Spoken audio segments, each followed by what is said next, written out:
So with your own inspirations? Yeah, sometimes I take a walk, or if I'm walking, then it's easy to talk, and if no one else is around. If someone else is around, then it's a little hard because then people don't necessarily look kindly on that activity. But there's a way out of that. You just get but there's a way. See, what you do is you can get a child's cell phone, or just a cell phone without any batteries. And you can go walking down the street and you just talk to yourself, and everyone is cool.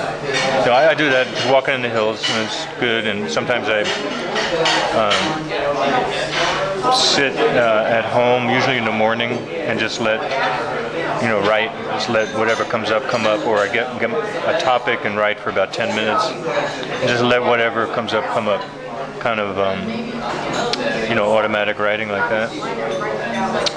And but mainly when ideas come up, trying to make a practice of noting them, kind of making it, identifying them. It's easy to get caught up in an idea of any sort, whether it's inspiring or not. You get carried along, from the beginning of the idea to the end of the idea. You could wind up 1,000 miles away. But it's been helpful for me recently to take like little snapshots at any moment.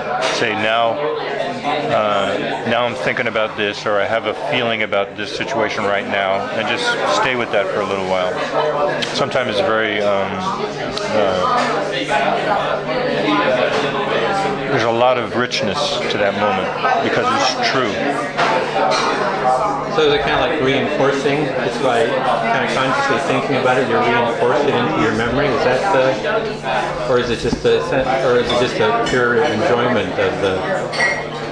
It's a little hard to say. Both of those things that you mentioned are in there, but I think the main thing is it's a change of. It's like stopping the camera.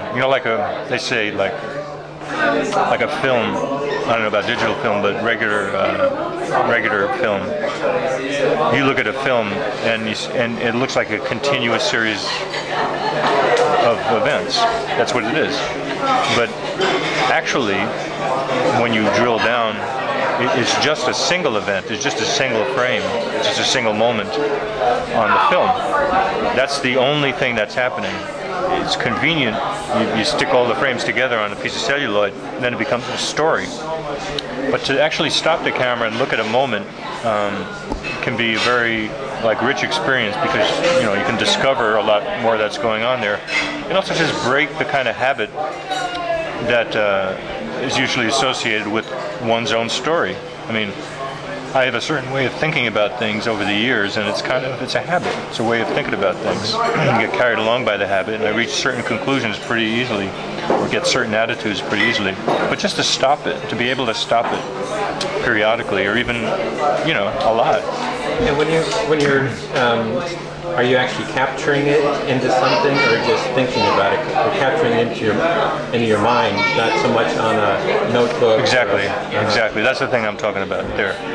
However, when in the first two things I was talking about, like taking a walk and actually speaking out, or speaking to somebody, or sitting down and writing something, it's the same kind of thing. Just taking the time to not feel obliged to go from the beginning to the end completely, but every now and then just to stop and to look at what I'm actually doing. It's helpful and inspiring because just by stopping, it's something different, and just by being something different, the usual connections are broken, and what will take their place, don't know. That's a big not knowing moment, and just almost by definition, that's creative, because it's out of nothing, a moment of nothing, or nothing with a name. Something will come out of that, but you're not really sure about what it is. So that's an interesting practice for me. Yeah.